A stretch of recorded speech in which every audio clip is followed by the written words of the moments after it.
Hello and welcome to this new video, and in this video I will talk about how you can increase your savings, because in order to attain financial security it is very important that you also save a little more than what you are saving right now.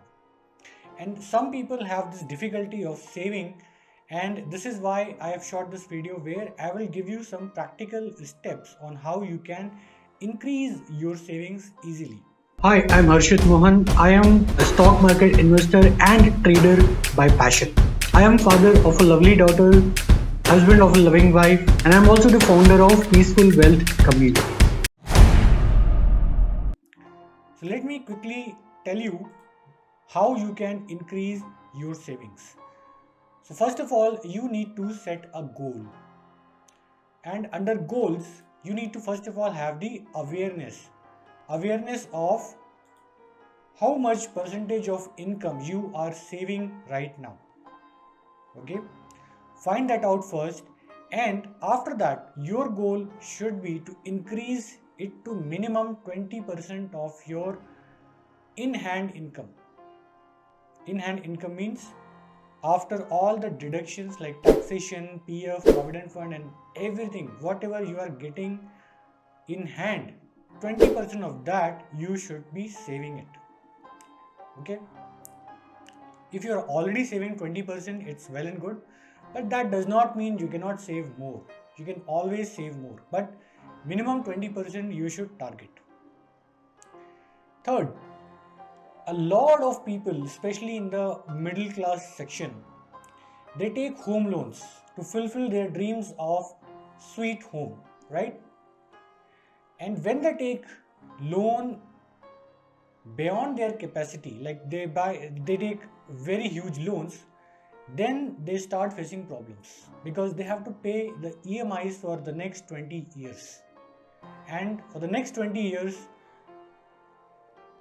whether they are in job or not, they have to pay the EMIs. So I have come to a conclusion that you should take home loan in certain situations. Like in certain situations, taking home loan is not recommended, and in some situations it is recommended. So I will give you two very simple ways on how you can find out is it good for you to take home loan or not. So the number one point is the EMI that you are going to pay for that home loan. If it is less than the rent you are already paying right now, then it makes sense to take that home loan. So if your rent right now is 15,000 and your EMI is, let us say, 14,000, then it makes all the sense to go for a home loan. But if your rent is 15,000 but if your EMI is going to be 40,000, then it does not make financial sense. Number one. Number two, when your EMI can be paid by passive sources of income, so that is even better. So number one, EMI is less than the rent that you are paying, and it would be even better if this EMI can be financed through other sources of income. And what can be those other sources of income? Rental income. You may get rental income from another property. You may be running a business. You may be getting royalty from the books. You may be getting affiliate commissions. You may be doing training programs. You may get dividends from the companies in which you have invested. You may be able to get income from the trading. So these are all some of the passive sources of income which you can use to create an alternate revenue stream for yourself.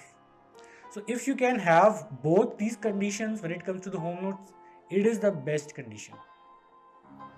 And in fact, it's even better if you don't take home loan at all. Okay. And next, close your existing loans. So if you have taken any personal loan or if you have taken a home loan, first focus on closing those loans. Alright. So all this is part of the setting the goal. First of all, set the goals, and under that we have seen awareness, how much you should save minimum every month, what about the home loan, and now about closing the loans. Now what are the action points? Like, you are aware of your saving status. Now, what should be the action points to have more savings? So the number one, avoid credit card. Because when you have a credit card, it gives you a facility to purchase without paying for it right now. You can pay for it later, and this causes sometimes the habit of buying unnecessary things, doing unnecessary purchases. So if you can avoid using a credit card, that will be your first step towards having more savings. You will avoid unnecessary expenses. So instead of using credit card, use your cash. And when you give physical cash to the merchant, you will feel a different emotion. You will feel like you are giving something. So it is easy to swipe a card for 10,000 rupees, but it is not so easy to give 10,000 rupees as cash to the merchant. So try that. It will definitely help. So that is number one.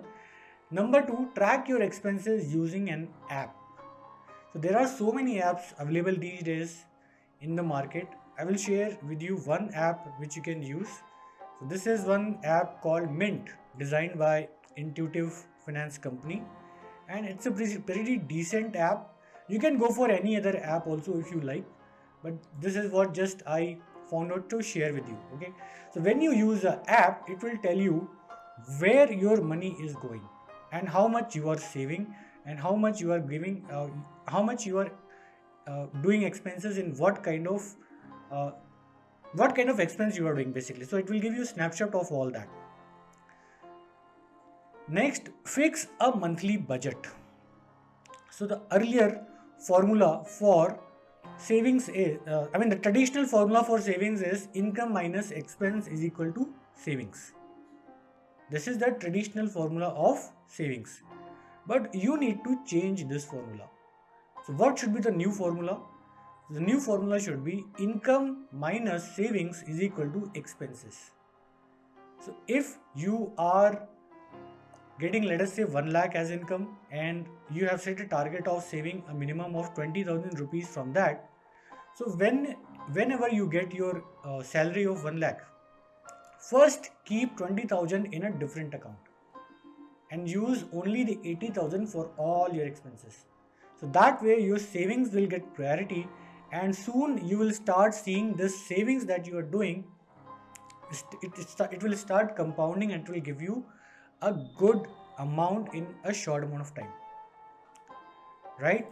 And there is a rule of 30 which you should implement. What is this rule of 30? So according to this rule of 30, your rent should be less than 30% of your gross income after taxes. So if your income after taxes, your in-hand income is, let us say, 1 lakh rupees a month, your rent should be less than 30,000 per month. As simple as that.